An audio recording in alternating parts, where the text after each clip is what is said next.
way to look at the question of whether evolution is predictable is a thought experiment which was suggested by the theoretical biologist Stuart Kauffman some years ago now. He said, imagine that you could rerun evolution starting from some arbitrary starting point, like the origin of life or the origin of the first eukaryotic cell or the origin of the mammals or something like that, and ask the question, if you could rerun it 1,000 times, how many times would you expect to get various possible outcomes? I mean, an extreme would be, how many times would you expect to get an intelligent biped with hands and forward-looking eyes, that kind of thing. And so that's going to be part of my theme, is trying to answer, in an approximate kind of way, that question. If you could rerun evolution in an experimental way, how many times would you expect to get various outcomes? Well, if we go back not all that far, but if we go back to, say, the flowering of the mammals, which took place after the dinosaurs went extinct. The dinosaurs went extinct really very recently, only about 65 million years ago, when some large object from outer space collided with Earth, almost certainly. And when that happened, there was a vast open space waiting to be filled, and the mammals filled it. And they filled it and filled all the shoes that were left vacant by the dinosaurs. So the shoes left vacant by herbivores and carnivores and big herbivores and small herbivores and big carnivores and so on.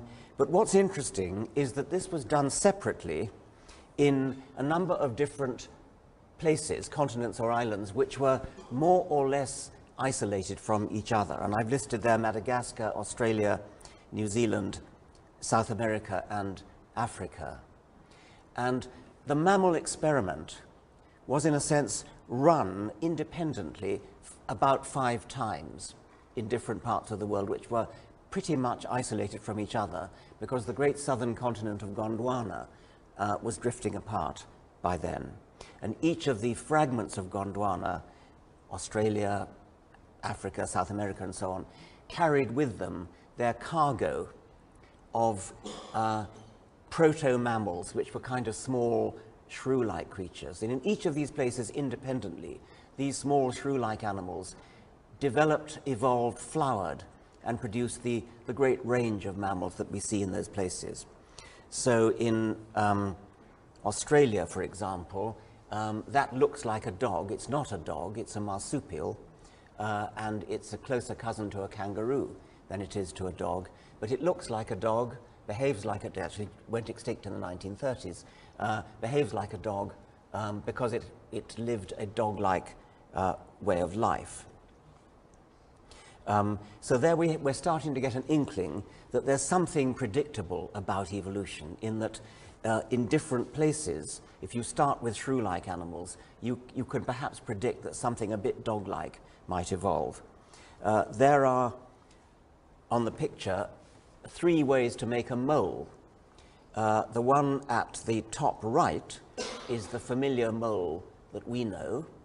And by mole, I mean, in this case, a small burrowing animal that eats worms underground. On the left is the Afrothere mole. This is an entirely independent evolution of the mole-like way of life. And this was the African version. And down the bottom is the Australian version, which again is a marsupial, a pouched mammal, which quite independently, so to speak, invented the mole way of life. They all look the same, behave the same, have the same way of life.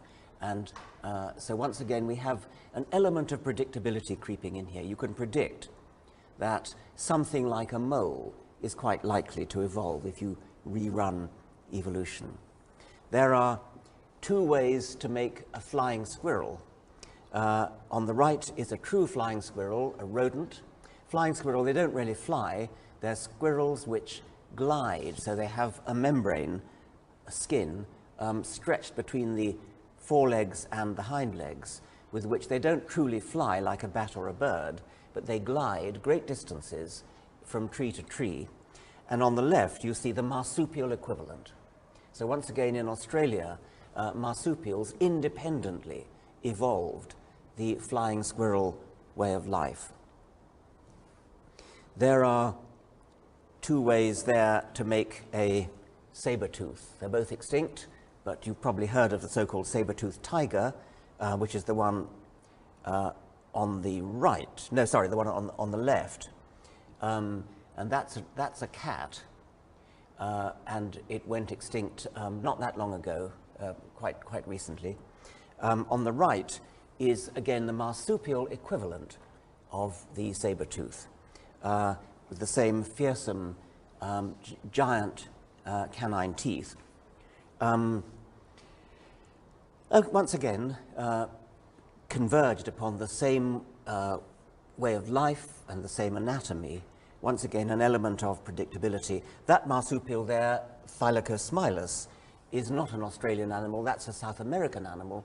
There were marsupials drifting on the island continent of South America. And so it was marsupials in South America that gave rise to the marsupial equivalent of the saber-tooth. I think I'm right in saying there were no saber-tooth marsupials in Australia. Actually, there are more than just two ways to be a saber-tooth, because in addition to the true cat, which is the one on the right, and in addition to the marsupial, the South American marsupial on the left, there were other mammals that evolved the saber-tooth way of life, and there's one in the middle. So at least three ways to make a saber-tooth.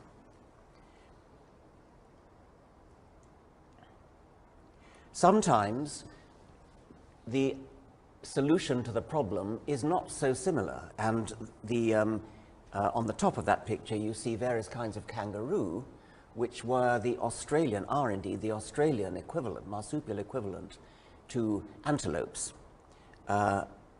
cows and deer and things like that. So what happened there was that when marsupial mammals stepped into the shoes of the herbivorous dinosaurs, in Australia they did it in a different way. They evolved bipedal hopping, whereas in the rest of the world they evolved quadrupedal galloping. And this simply means there's no one correct solution to the problem of how to run fast as a herbivore, and the Australian ones happen to go one way, while in the rest of the world they went the other way. Before the dinosaurs themselves stepped into shoes which were left vacant by the so-called mammal-like reptiles, by the ancestors, the ancestral type of mammals which populated the land before the dinosaurs came on the scene. And there you see an evolutionary tree of the so-called mammal-like reptiles, which once again did all the various trades that the dinosaurs were later to do: carnivores and herbivores, big, medium, and small, and so on. So we've reached a kind of interim answer to our question about the predictability of evolution. After a major catastrophic extinction, such as the extinction of the dinosaurs, we can't predict in detail exactly what will fill the vacuum, but we can predict the range of types that are likely to arise: herbivores and carnivores, grazers and browsers, meat eaters, fish eaters, insect eaters. There'll be runners, flyers, swimmers, climbers, burrowers. And the species won't be exactly the same as the ones we see today, or as the parallel ones that evolved in Australia or South America, or as the dinosaur equivalents or the mammal-like reptile equivalents. But if there were to be a mass extinction now, if another giant meteorite were to hit the Earth and extinguish us all, or almost all, we could predict that something like the range of types that we see today will appear again. They won't be in detail the same. If you want to speculate as to who would be likely to inherit the Earth, my own speculation would be rats. Rats would boom because they would have a field day exploiting what was left, all the rotting carcasses and things. And I actually wrote a little sort of apocalyptic piece in one of my books, The Ancestor's Tale, which I'll read out. I have a post-Armageddon vision. When even the four horsemen are laid low by the apocalypse, it will be rats that scavenge their remains, rats that emerge as the ultimate post-human scavengers. They gnaw their way through New York, London, and Tokyo, digesting spilled larders, ghost supermarkets, and human corpses, and turning them into new generations of rats, whose racing populations explode out of the cities and into the countryside.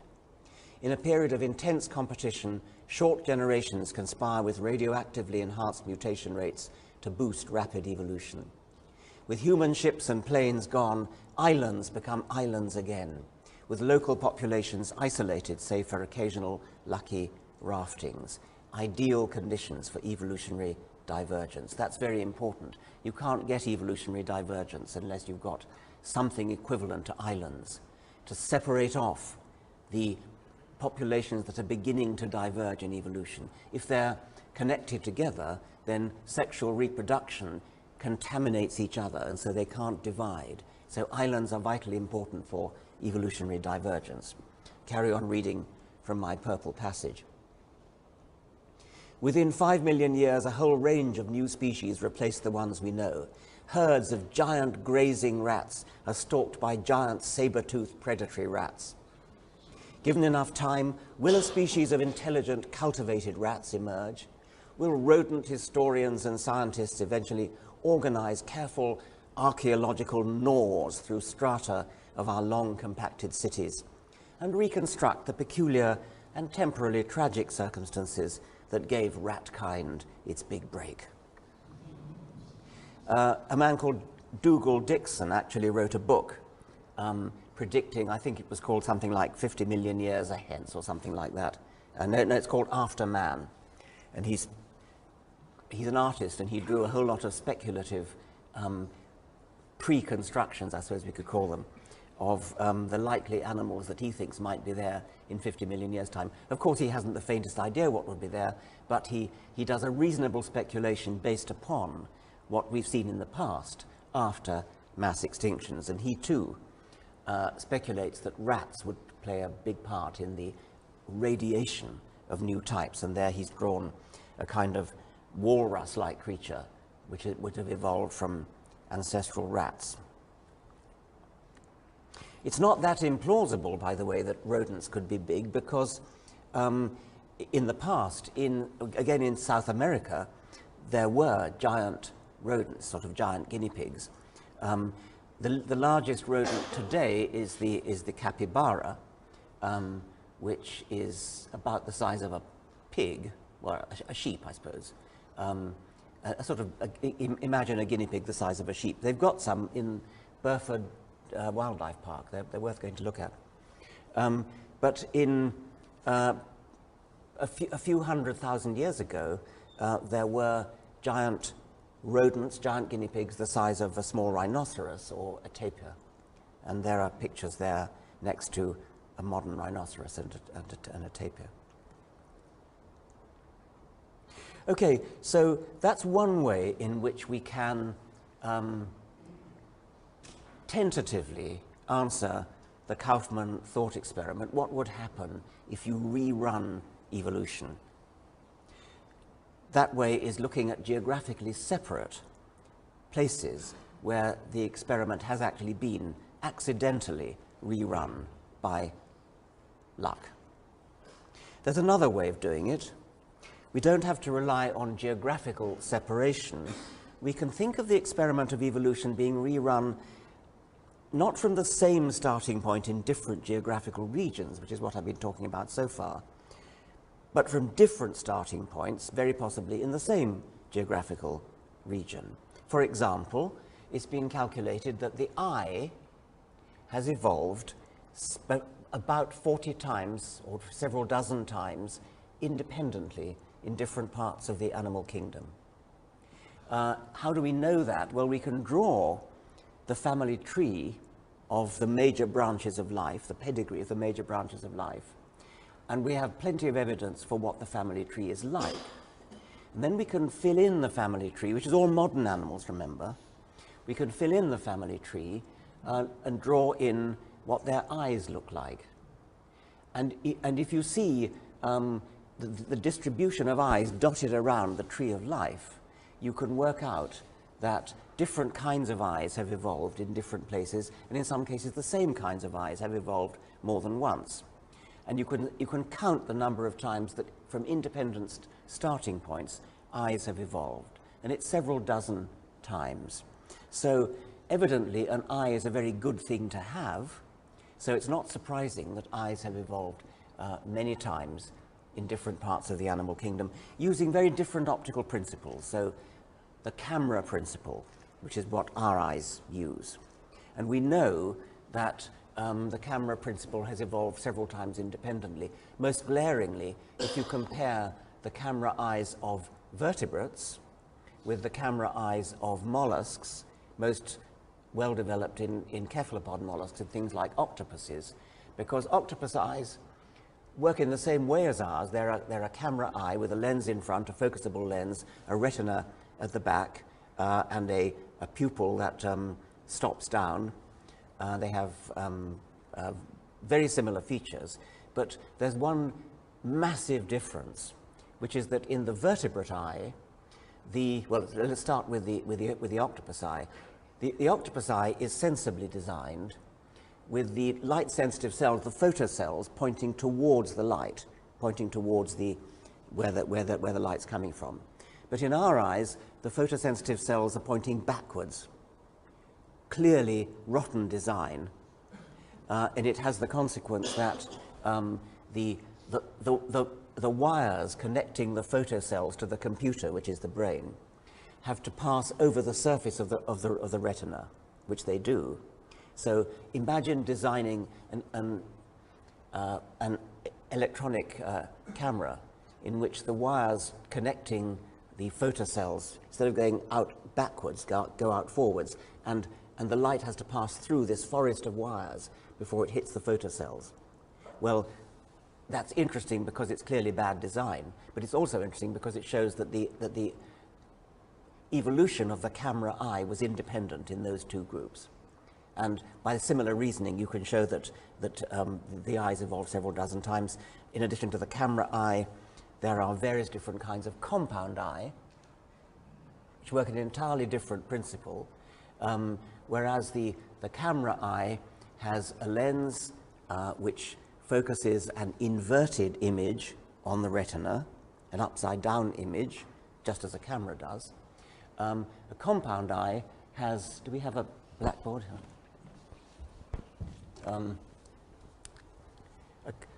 A compound eye is a sort of semicircle like that, and it's got tubes radiating out from a central point, and so each tube is seeing a different part of the world. And so if there's an insect flying by there, then the head of the insect is seen by that tube, and the thorax is seen by that tube, and so on. So the brain can reconstruct what's going on by comparing the information that's coming from the nerves from each of these tubes. And you can see that this is not an inverted image. This is, insofar as it's an image at all, it's the right way up. Whereas in a camera eye, where you've got a lens, then the target, whatever it is, appears inverted because it's doing that. And there are various different kinds of compound eye which work in somewhat different ways. Another optical principle which you could use to form an image would be the parabolic reflector, and there are indeed mollusks, things like scallops, which have parabolic reflector eyes. So the parabolic reflector has also evolved. So evolution is predictable again in that you can predict that if you could rerun the experiment, eyes would almost certainly evolve using actually all the optical principles that physicists have managed to think of which there are about 9. And so that's an element of predictability. You can do the same kind of account for sonar, for the use of sound echoes to find your way around in the dark, or where it's dark for other reasons, like underwater where it's very muddy. The principle of sonar has been used by human technology, I think, since somewhere around the First World War, and it was then later discovered that bats do it extremely well. So well, in fact, that it's almost as though they can see. I mean, bats can fly in and out of wires, a sort of forest of wires. Bats can navigate their way through using, in total darkness, using nothing but echoes. And the computations that are going on in the bat's brain have to be very, very sophisticated in order to do this accurate navigation and hunting for insects on the wing as well. Since I gather you're probably mostly physicists, is that right? You might be quite interested in some of the physical principles that are used. For example, some species of bats use the Doppler shift in order to home in on insects, for instance, or indeed to work out how fast they're approaching an obstacle like a cliff. And rather interestingly, one of the ways they seem to do it is, instead of sending out cries of a fixed pitch, a fixed frequency, and then measuring the Doppler shift of the return echo, they seem to vary the pitch of their outgoing cry in order to stabilize the Doppler shifted echo. And that's obviously a very computationally sophisticated thing to do, and it has the advantage that they can then keep the much fainter sound of the echo close to the optimum for detecting it, because it's sometimes very faint. Bats have other problems, like which physicists might be interested in, like how to avoid deafening themselves with the loudness of their cries, because once again you've got this physical problem of the mismatch between the loudness that must be the outgoing cry and the returning echo. Since the returning echo is very faint, in order to overcome that, they have to shriek extremely loud. And if they shriek extremely loud, they're in danger of damaging their ears. And if they then reduce the sensitivity of the ears in order to avoid damaging them, then they can't hear the echoes. So there's a kind of problem there. And one of the ways they solve that problem is to temporarily deafen themselves while the outgoing cry, while they're crying, while they're giving the outgoing cry. So they have muscles attached to the little bones that you know are in the middle ear that conduct the sound. So what the bat does is it pulls on the muscle so that there's tension in the bone that temporarily deafens the bat while the extremely loud shriek is being made, and then it releases the muscle just in time to hear the returning very quiet echo. And since these cries are going out when doing the final approach to an insect target at something like 50 cries per second, that means that they're tugging on this little muscle at 50 times a second in order to avoid deafening themselves when doing the shrieking. So it's a very, very sophisticated piece of engineering going on there. Well, that's a bit of a digression, but the point is that this trick of using sonar has evolved 4 times at least independently. It's evolved in bats, possibly more than once in bats.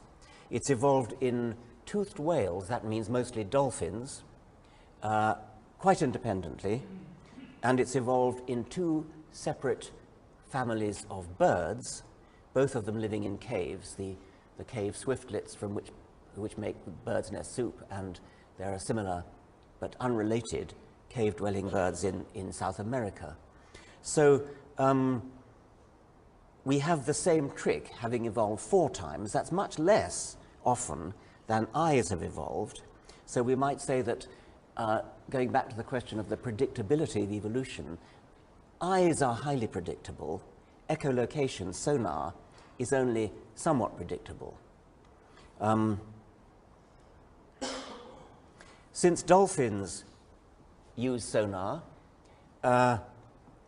we might speculate that ichthyosaurs, which were reptiles living in the time of the dinosaurs, they went extinct at the same time as the dinosaurs, they looked like dolphins and they presumably behaved like dolphins. So it's interesting to ask whether perhaps they were a fifth independent evolution of sonar. We don't know. The fact that ichthyosaurs have very large eyes, whereas dolphins have very small eyes, possibly suggests that ichthyosaurs were much more visual animals and possibly didn't, therefore, use echolocation. Like any zoologist, I can search my mental database of the animal kingdom and come up with estimated answers to the question of this form. How many times has X evolved independently? I've done it twice for you this afternoon, eyes and sonar, but we could do it for lots of other things, and for each of those X's, we can look around the animal kingdom and calculate how many times they've evolved independently. Is life eager to go down some evolutionary pathways? Clearly, it's eager to go down the pathway of making eyes. It makes eyes at the drop of a hat. It's more reluctant to go down other pathways like sonar. How many times has hypodermic venom injection evolved? Stings. I've written down all the stings I can think of there. Jellyfish, spiders. By jellyfish, I include all coelenterates, all sea anemones and things like that. Spiders, scorpions, centipedes, insects, snakes, lizards, cartilaginous fish, shark-like fish, that's stingrays that killed that wonderful Australian chap, the one who was on television. Do you remember? Steve Irwin, that's right. Teleost fish, highly deadly sting in stonefish. Even mammals have stings, duck-billed platypuses, which are a wonderful relic of the early mammalian fauna of Gondwana. Male duck-billed platypuses have a hollow claw, a rather fearsome claw in the back foot, which injects venom. It's a true sting. And even in plants, stinging nettles. So what's that, about a dozen independent evolutions of the sting. Electrolocation, another interesting principle. It's rather like echolocation in a way, but it doesn't use sound. It uses distortions of electric fields. So there are fish which navigate by creating electric fields in the water. And the interest of it is that it's evolved independently twice, and I put pictures of both the South American and the African versions of electric fish. The technology of evolving electrolocation is quite difficult. They produce an electric field, and they measure the distortions in the electric field, which are information bearing, by a number of little, well, voltmeters, I suppose you could call them, all the way down the side of the body. And by comparing the voltage in these different little voltmeters all the way down the side of the body, they can reconstruct the electric field and therefore calculate in the brain the distortions in the electric field which are caused by objects. But in order for that to work, the fish can't afford to throw its body into the sinuous waves that a normal fish does when swimming, because that would complicate the electric field so much that it couldn't be read, it couldn't be, the information bearing properties of it would be destroyed. So these fish have to maintain the body rigid and straight while they're swimming along. Otherwise they couldn't navigate using electrolocation. And they do it in a very particular way, which is kind of the same in these two different groups of fish which have independently evolved electrolocation. The South American one, the gymnotids, and the African gymnarchids. What they do is, instead of throwing the whole body into waves like any other fish, they just have one long fin which runs the whole length of the body. And it's this long fin, vertical fin, which is thrown into the waves, which in any other fish the whole body would be thrown into. But fascinatingly, in the New World gymnotid fish, the one long fin is on the ventral side, the belly side, whereas in the African gymnarchid fish, the one long fin goes down the dorsal side, down the back, which again is telling evidence that they've independently evolved it. They've hit upon the same solution, but with a very telling difference. In one case, it's down the front. In the other case, it's down the back. So electrolocation seems to have evolved twice. So it's a bit less eager, evolution is a bit less eager to go down that evolutionary route than it is to go down the sonar evolutionary route, but not much less, and quite a lot less eager than to go down the vision route. How many times has flight evolved? True flight, not like the gliding that I showed you in the flying squirrels, but true flight that can stay up for an indefinite length of time rather than just gliding. It seems to have evolved 4 times. First in insects, long, long ago, then in pterosaurs, pterodactyls, and then in bats and birds. And each of those groups has independently evolved flight, and with all the technological hurdles that have to be overcome in order to fly efficiently. And they've all done it independently in their own ways, coming up with the same solutions in some cases, different solutions in others. So evolution is, again, somewhat eager to evolve flight, but not as eager to evolve flight as it is to evolve vision. And of course, you'll understand that when I use a word like eager, this is always metaphorical. In addition to true flight, there are lots of examples of the evolution of gliding. And I've already mentioned the flying squirrels. You see one on the left in that picture. But there are also gliding lizards on the right of the picture.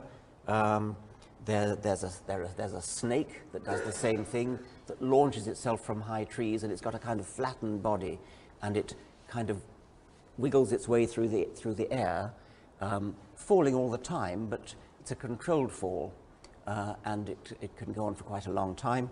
The same with the lizards. There's a frog, which has its greatly enlarged webs between the fingers and toes, which enable it to, quote, fly, or at least glide, from tree to tree. And of course there are flying fish, which zoom out of the water, probably when escaping from predators, and then they can glide for 100 yards or so before coming back into the water, leaving their pursuer presumably bewildered.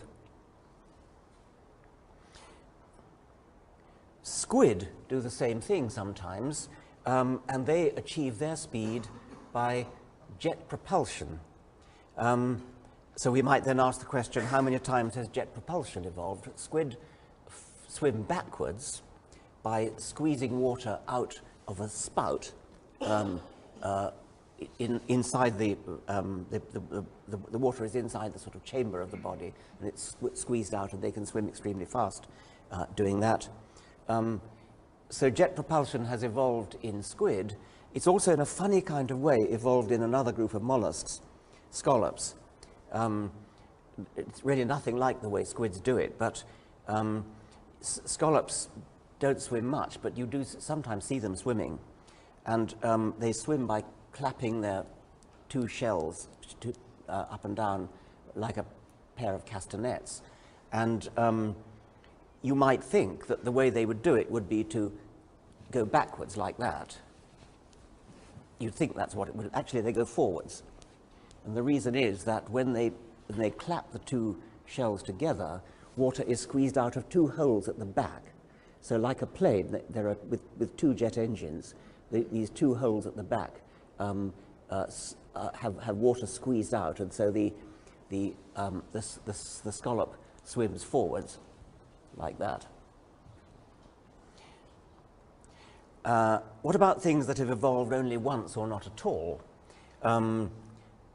the wheel, has the wheel evolved other than in human technology?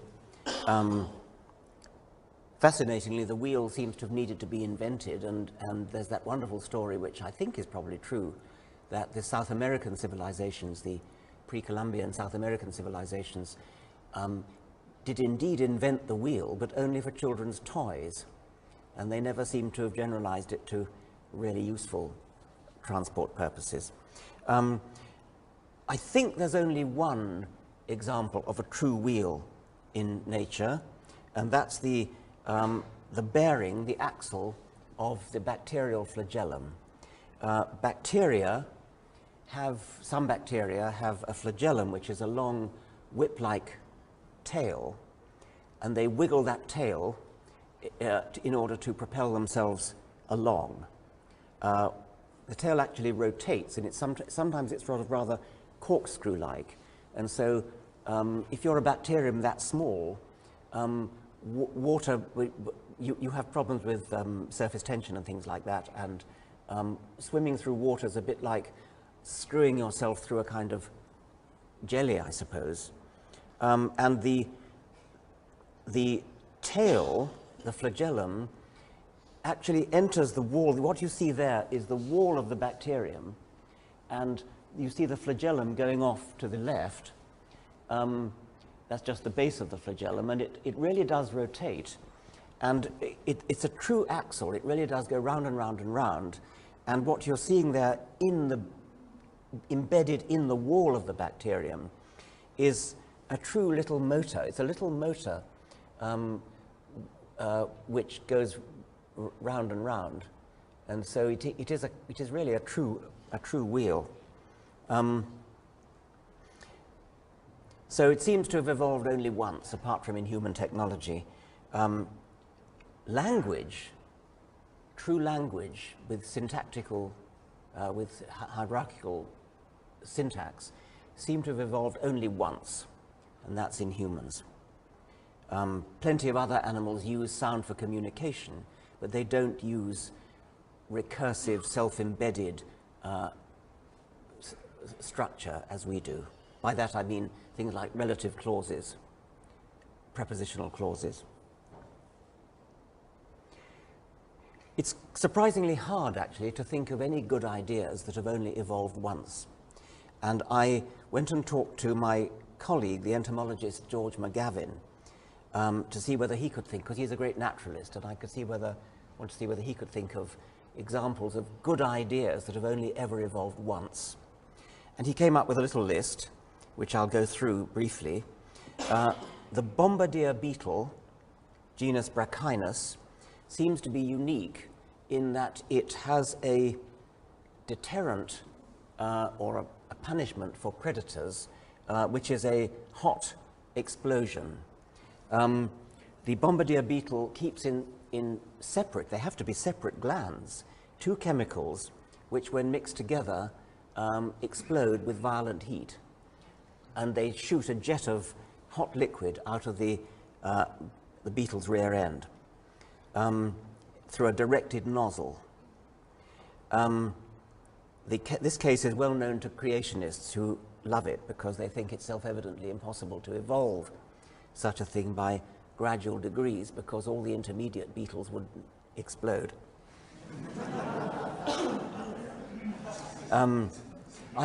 It's such a favorite example that when I did the Royal Institution Christmas lectures for children, I did a little demonstration.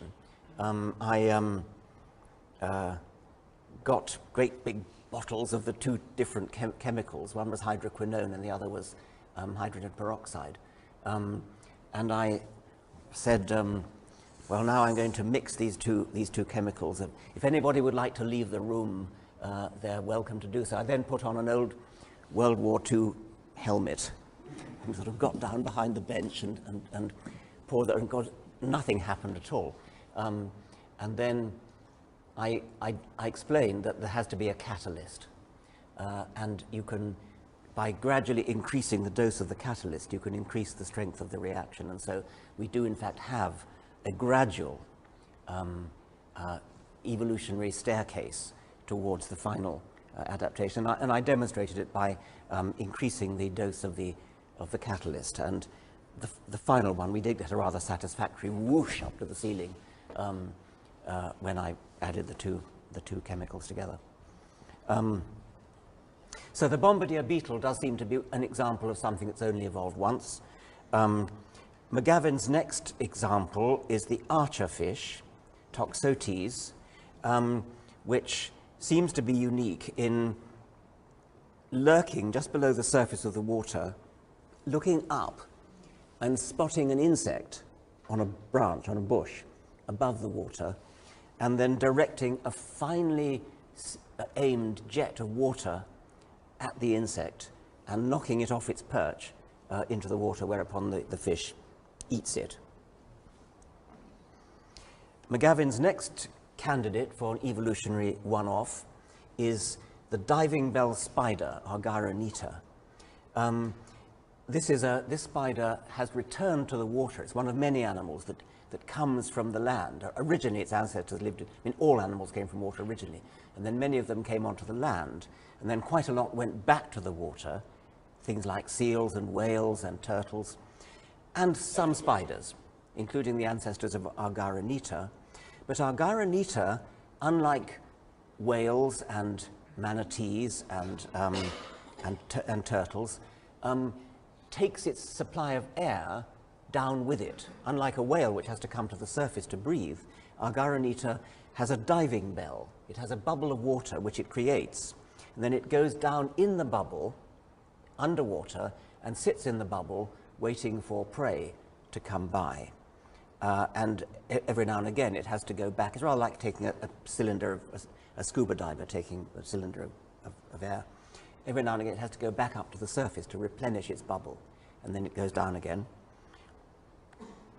But George McGavin's champion example is a maggot.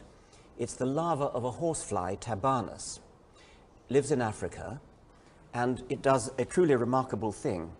In Africa, predictably, pools of water in which the maggot lives, it's the larva of a fly, as I said, the pools of water dry out in the dry season. And what the maggot does then is to survive under the mud.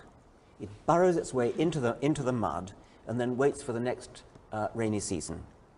And it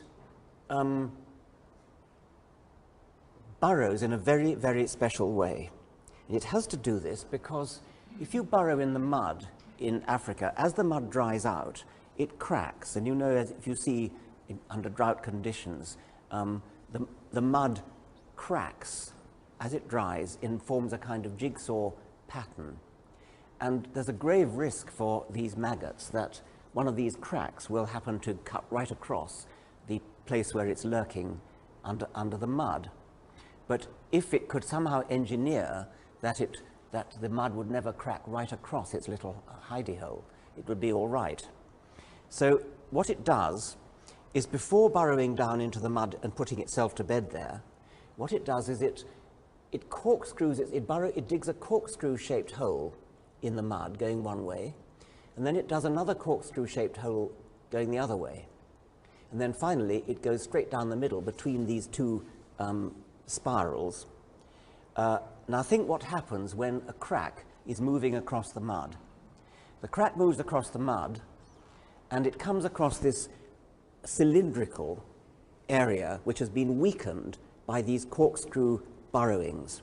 And so the crack goes round the place where the maggot is. So this is a wonderful example of apparent foresight on the part of the maggot. Needless to say, there is no foresight involved. This is all done by natural selection. Actually, I've just realized there's another example which McGavin didn't give me, which is somewhat similar. It's a caterpillar, and I'm afraid I don't remember its name. It's a caterpillar which pupates inside a leaf, and it causes the leaf to wrap itself around the caterpillar, and it does so by partially biting through the little stem that attaches the leaf to the main stem. And because the half the little petiole, the little stem, is bitten through. The leaf dies, and as it dies, it curls its way around the caterpillar. So the caterpillar engineers its own its own home. But imagine that it did that just as I've described it. Imagine a bird coming along looking for caterpillars. The bird would see that in all these perfectly good leaves, there was one leaf dangling there, which was wrapped around, it was curled up and dead. Well, if you were a bird, you'd go for that one. So what the caterpillar does is, before it finally puts itself to bed inside this wrapped up leaf, it goes around biting its way through lots of other leaves so there's sort of safety in numbers of leaves that have been bitten through. Are there any good ideas that have never been evolved? Well, as far as I know, no animal has ever evolved radio communication. There may be good physical reasons for that, but it's never happened. Fire seems to have evolved by human technology. I mean, our ancestor Homo erectus, or sometimes called Homo ergaster, seems to have developed fire, but I don't think you could say that any animal has evolved the capacity to make fire in the way that, say, electric eels use electricity. By the way, I told you about the weakly electric fish that use electric fields for navigation. There are other electric fish that use electric fields to stun their prey, much stronger ones. I'm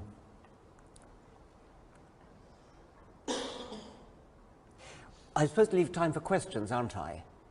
So maybe should I stop now and leave time for questions? Yeah, I think I'll do that. I will thank you very much for your attention and invite questions. Thank you.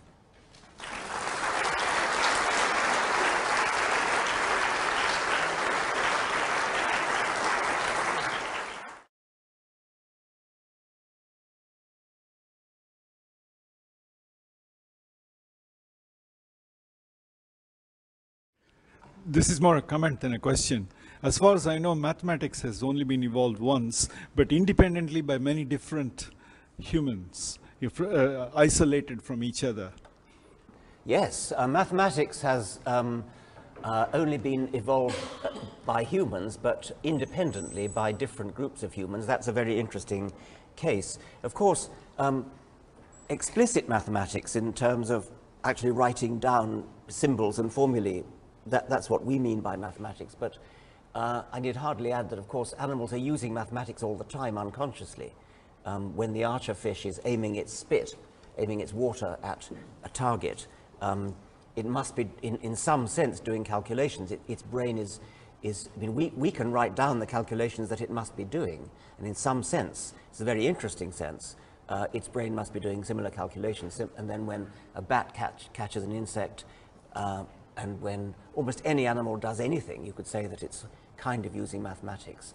But we're the only species, of course, that's developed formal mathematics written out on paper or papyrus or whatever.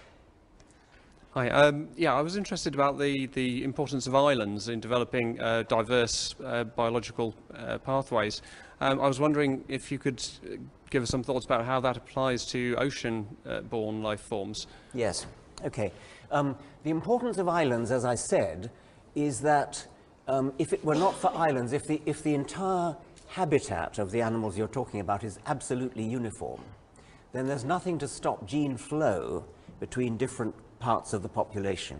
And so any putative divergence into two different species is constantly being swamped by mating between the two. And islands let that happen because the thing about islands is that they're difficult to get to, but once you get there, then you can reproduce freely, and there's only occasional risk of contamination from other islands. And so archipelagos like the Galapagos archipelago are famous cockpits of divergent evolution.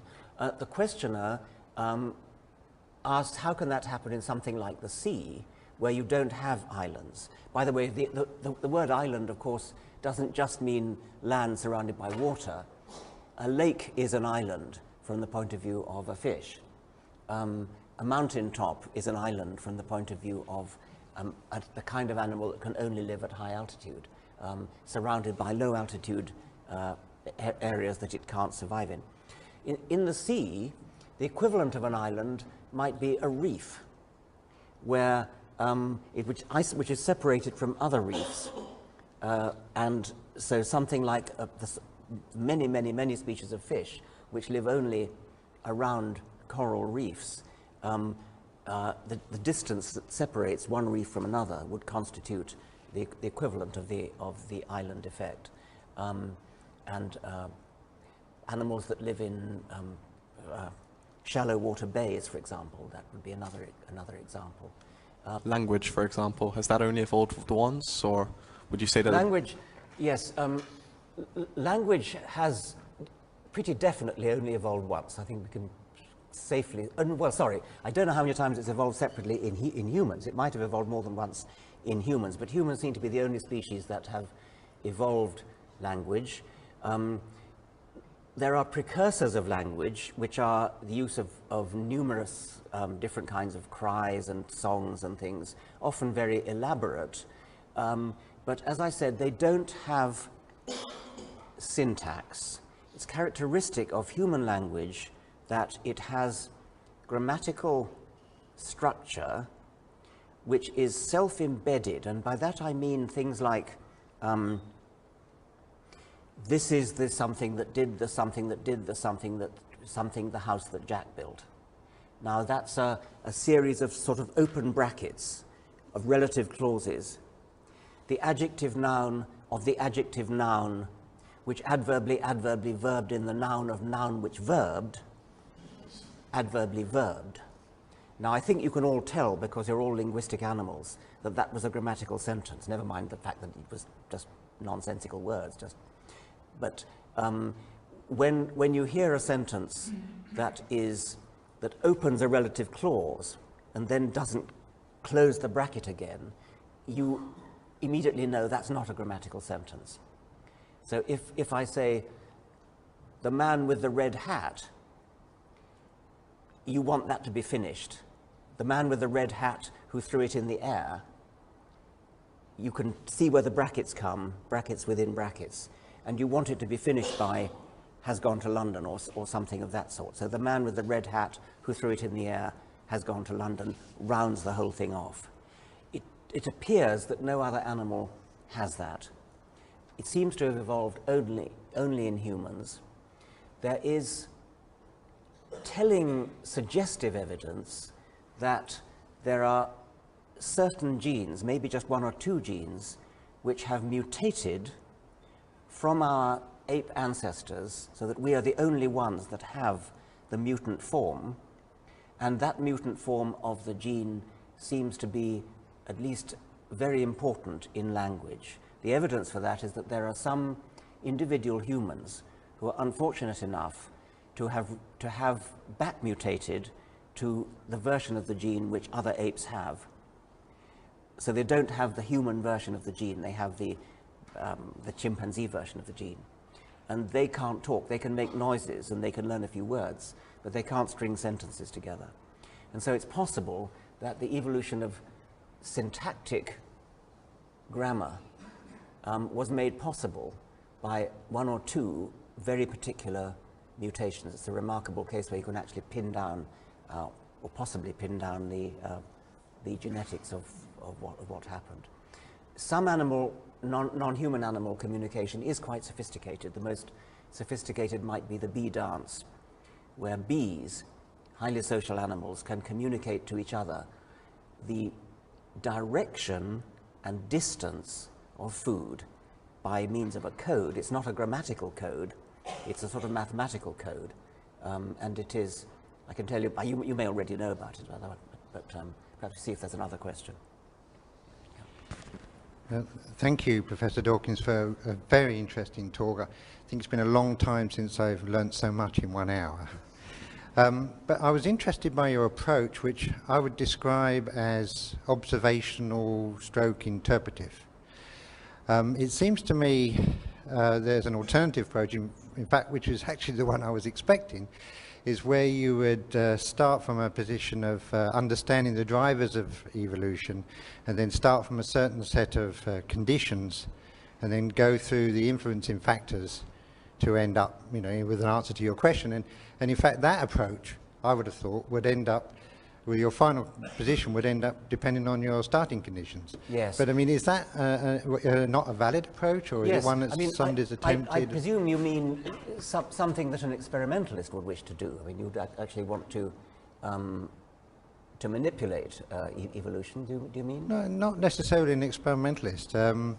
Somebody with a sort of sound theoretical understanding. I mean, that would be the approach that a physicist would take, for example. Well, I still haven't quite got the point then. If you don't mean experimental... if you understand, if you know the drivers, if you know the various drivers of evolution, and you have a set of starting conditions, and then you can therefore say, well, these drivers are going to be favoured, these drivers are not going to be favoured, so you mean they're going to take us in a certain direction. So it basically says that where you end up depends on the starting conditions. Yes. I mean, so ideally, what the theoretical physicist would do, I suppose, would be not an experiment, but you know the starting conditions and you know the drivers, and so you can actually calculate what you'd expect the outcome to be. I think it's just too complicated for that. I mean, you can. What I've done is to do it in a sort of verbal way. And ideally, it would be nice to do what you've suggested. Ideally, it would be nice to do experiments as well, by the way. And the problem there, of course, is that it all takes rather longer than a human lifetime to do. Well, there are a few exceptions. There are some. You can work on bacteria, where their lifetime is about 20 minutes, and so you can get a lot of evolution in a human lifetime. And no, but I take your point. I think that you perhaps underestimate the sheer number of variables which impinge. You gave a lovely example of the extinction of the dinosaurs, for how evolution could lead to a similar number of outcomes independently, which raises the, in some ways, fairly obvious question, well, why didn't we get a whole load of different dinosaurs again?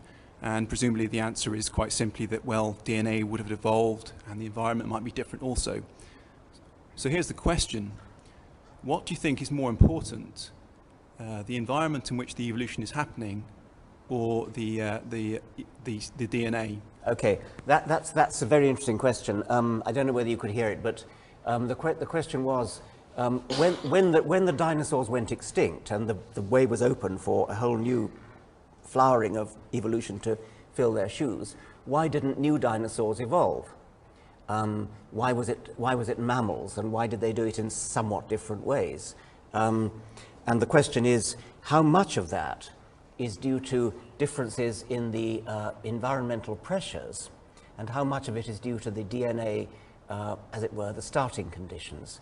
So the starting conditions for the dinosaurs at the beginning of the Triassic period would have been kind of lizard-like creatures that laid eggs and were rather different from the starting conditions at the end of the Cretaceous, when the mammals finally took over. So it's a strong presumption that one of the differences is that the starting conditions at the end of the Cretaceous were little shrew-like animals. They were already mammals, and they did mammal-like things.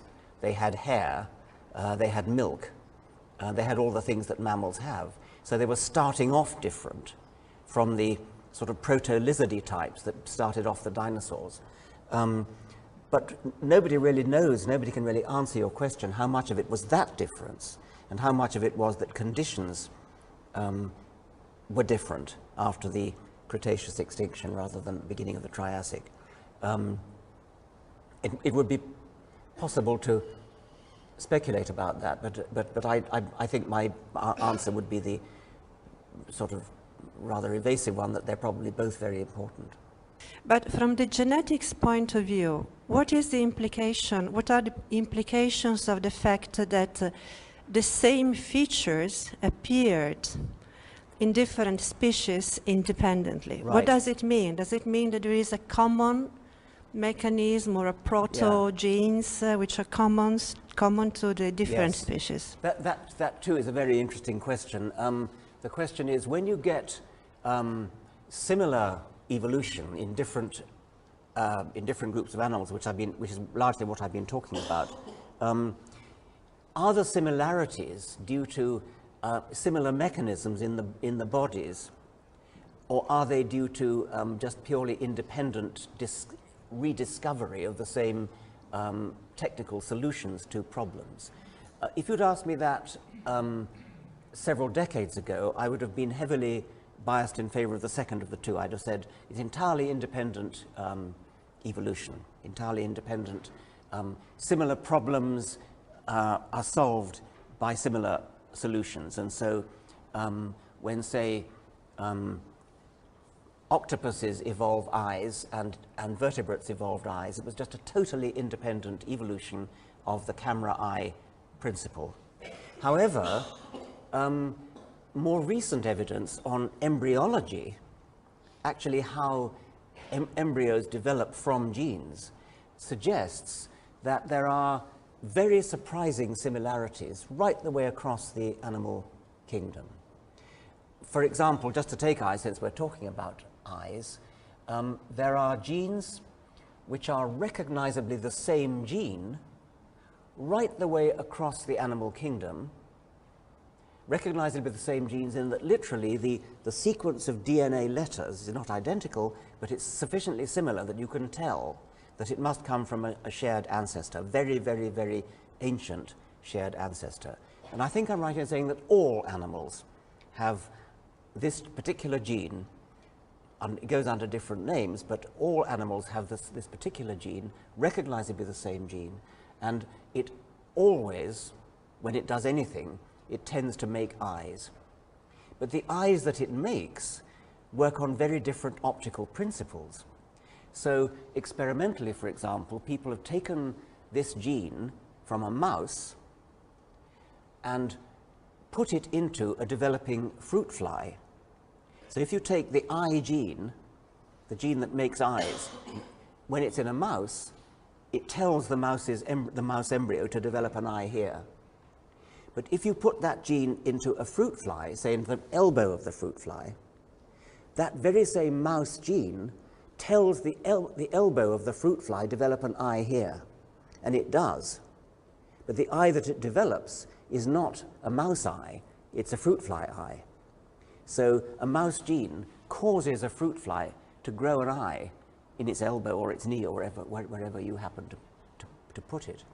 So, and there's other even more striking evidence that there are genes which are not only shared across all animals or across such widely different animals as vertebrates and insects, but that those genes do something similar in those different animals. So the pendulum has swung a bit in the direction of suggesting that there may be commonalities of the genetic substrate which cause similar things to develop, but in very different ways in detail. And if we're talking engineering principles, as in eyes, using very different engineering principles. Would you be able to predict intelligent life? Can you predict intelligent life? If we're talking about the predictability of evolution, how many times has intelligence? Well, intelligence, of course, can be measured in all sorts of different ways, and many different animals are intelligent in various sorts of ways. And so there are some very beautiful experiments on intelligence in birds, intelligence in mammals, intelligence in octopuses. But if you mean the sort of highly developed cultural and technological intelligence that humans have, there are all sorts of respects in which humans are unique. And if we were wiped out, then who can say something like a technological intelligence might evolve again. And my purple passage that I read out to you suggested that future descendants of rats might do that. It's taken a very long time for any animal to produce technological intelligence on this planet. It's taken about 4 billion years. So it's a pretty good bet that it might very well not happen again. If you think universally about other islands of life that might have arisen elsewhere in the universe, then we again have no direct evidence for intelligent life elsewhere. If we ever do encounter life elsewhere, it probably will be intelligent life, because it will need to be sufficiently intelligent to have developed radio technology, because that's the only realistic way in which we'd ever encounter them. We're very unlikely to encounter them bodily, unless they're within our own solar system, which seems unlikely. My speculative conjecture would be that there probably is intelligent life elsewhere in the universe, but the argument in favor of that is based upon the enormous number of planets, the enormous size of the universe, and so these islands of life seem likely to be so spaced out. If there may be 1 billion separate islands of intelligent life dotted around the universe, but 1 billion is a tiny number compared to the number of planets that there are and the distances between them. So it's a rather sad conclusion one can come to, that these islands of life are very unlikely ever to encounter one another. My question is related. Clearly you do believe there is some degree of predictability to evolution. So the obvious extension of that is where might evolution go from here, particularly in humans? And do you think that humans have developed to manipulate their environment to such an extent that they're effectively suppressing further evolution? Well, if you look at the pattern of the pedigree of life from the past, it's a great branching tree, and almost all the branches that have ever come into existence have gone extinct without leaving any descendants. At any particular time, the species that survive are descended from a small minority of the species that were alive some time in the past. So on that sort of statistical basis, one would predict that, given that in 10 million years' time, humans will be extinct without any descendants. However, because of human technology, you might say all bets are off, because whereas all the mechanisms of extinction that have operated in the past, we might be able to overcome, possibly even at some future time, human technology might be able to spot an approaching large asteroid and head it off in some way. We couldn't do it now. This can be statistically, you can expect this to happen once every few tens of millions of years. We've got a bit of time probably. It could happen now, this very instant. But statistically, we've probably got time to develop the technology to spot a dangerous collision approaching, and with a future technology, I don't know, send up rockets with hydrogen bombs on board or something to break it up. If we do survive for tens of millions of years, would you expect our descendants to be very different from us? Would you expect them to evolve? And if so, in what direction? Well, one way to answer that might be to look at the trends from the relatively recent past. So if we go back, say, 3 million years, which is still pretty recent by evolutionary standards, our ancestors at that time were probably of the genus Australopithecus. They were bipedal, they walked on 2 legs, but they had brains about the size of a chimpanzee. So they were 2-legged chimpanzees, sort of.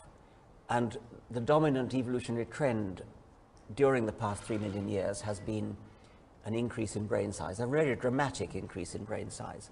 So you might think that's a kind of trajectory which would, maybe that's continuing into the future. But remember that in order for that to be true, there's no momentum, there's no built-in inertia in evolution.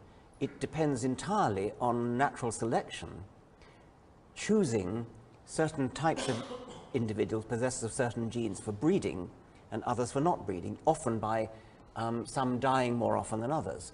our ancestors, since the time of Australopithecus, must have gone through a period when the brainiest individuals were the most likely to survive or the most likely to reproduce. And to answer part of your question, we don't seem to be in that evolutionary pressure now. There doesn't seem to be any tendency for the brainiest individuals to be the most likely to reproduce. So whatever it was that propelled our evolution in the direction of large brains in the past doesn't seem to be working now. It could even be that the least brainy individuals are the most likely to reproduce. But in any case, remember that any trends that you might think you detect in today's civilization have got to be continuously applied for a very long time in order to give rise to an evolutionary trend. So it's not enough to look around the world today and say what kinds of individuals, genetically differentiated individuals, are doing the most reproduction at the moment, because that's unlikely to be the same types that are in as short a time as 1 century, let alone 1 million years. There are doubtless many people in our civilization today who owe their existence to their parents' incompetence in the use of contraception. And so if there's any genetic variation in incompetence, then strictly speaking, we have an evolutionary trend towards incompetence. But that will only give rise to a detectable evolutionary trend if whatever it takes to be incompetent in the use of contraception today is still what it takes to be incompetent in the use of contraception in, say, 100,000 years' time. And technology will have changed so much in 100,000 years that the nature of what it takes to be incompetent, which is the Darwinian fittest phenotype, will have changed. And so it's extremely difficult to predict what will happen in human evolution. If we send out colonists to colonize space stations or other planets, as some people in a science fiction sort of way speculate, then that will be rather like a sort of celestial Galapagos, where there's rather little gene flow between islands of colonization. And there might well be the opportunity for divergent evolution. And if we colonize a planet with, say, a weaker gravitational field than we have here, or a stronger gravitational field than we have here, then you could actually predict certain changes in the skeleton, where if a planet with a strong gravitational field, we would have great stumpy rhinoceros-like legs to support our increased weight, whereas on a planet with a weak, if we could set up a colony on the moon, then we'd probably evolve towards being like little spidery things skittering around on long spindly legs, provided that survival was non-random, provided it was possible to die before you reach reproductive age, which in our civilization is quite difficult to do. So there are all sorts of unknowns, all sorts of strangenesses which have been brought about by the uniqueness of humans. I think it's time for 2 more questions, if anyone. Perhaps we could open up to a broader range of topics if you wanted. Anybody else want to speak? Hello, I've got a question from my boss, Dr. Alan Bond. He wrote you an email that never got replied to, which I'm about to read to you now. My apologies first for that.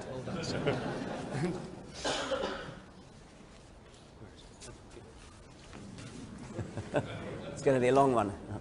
No, it's not.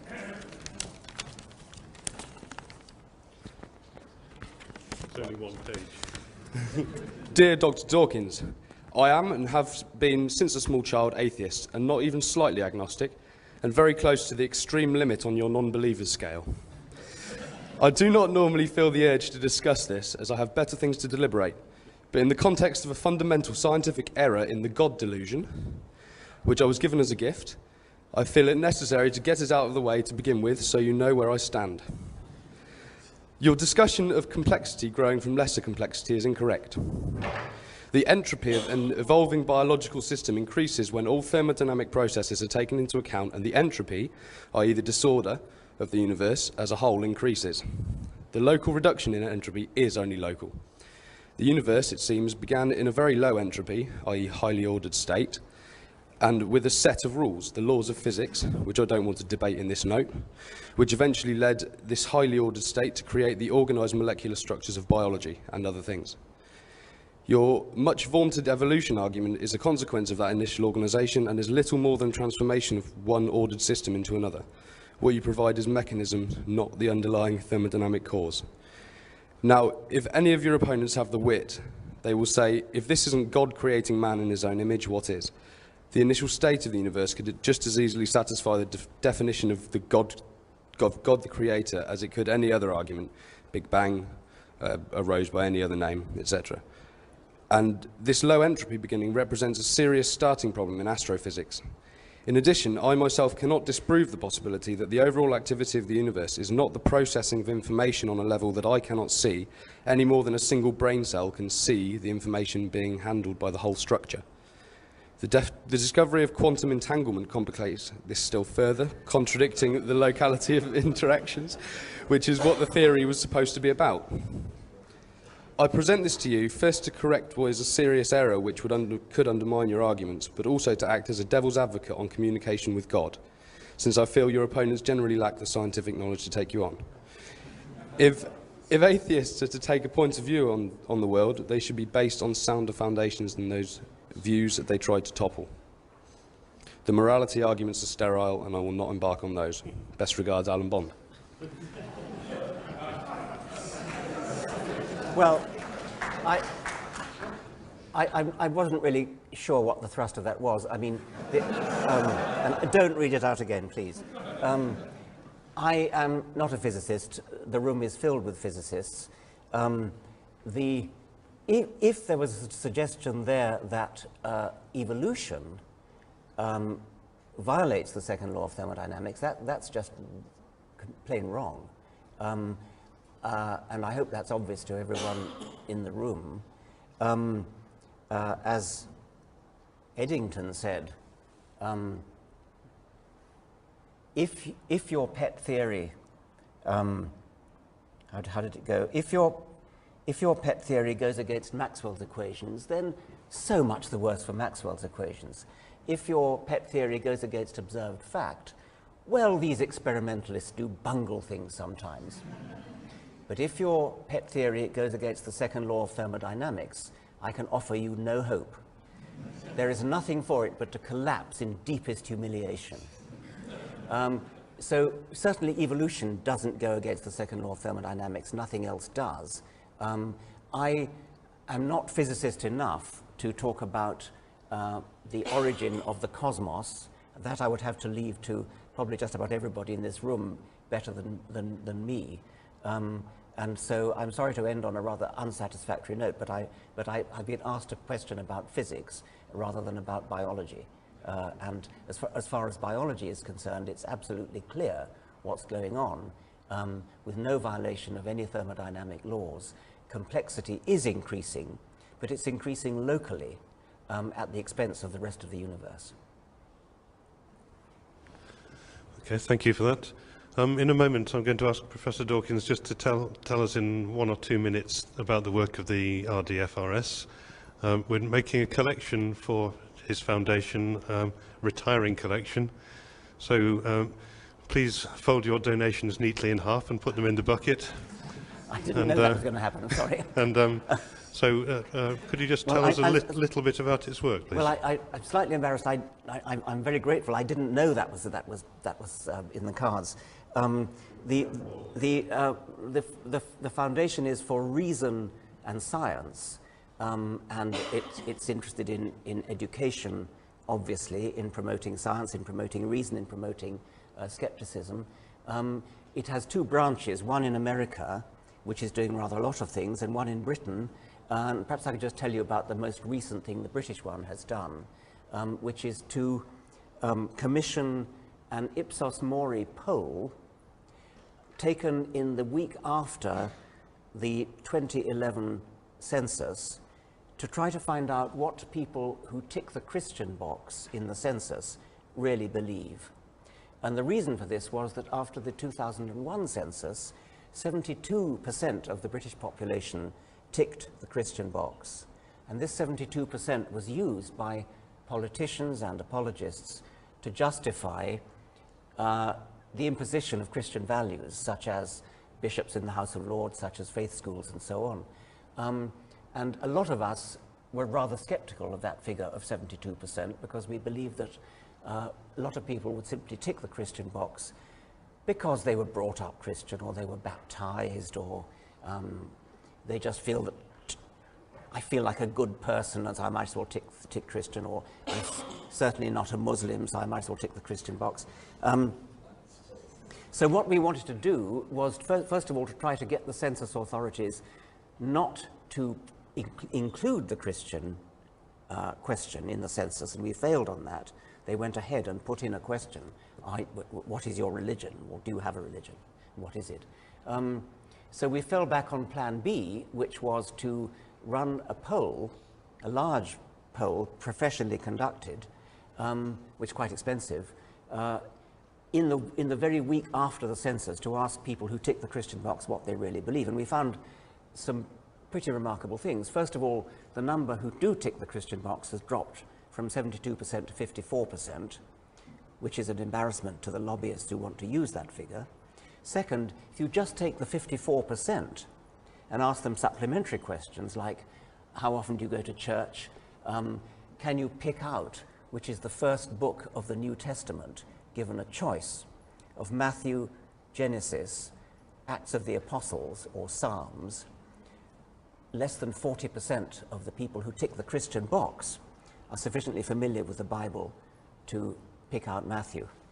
And when you ask people, why did you tick the Christian box? The majority, the most favored answer was, because I think of myself as a good person, which is pretty shocking.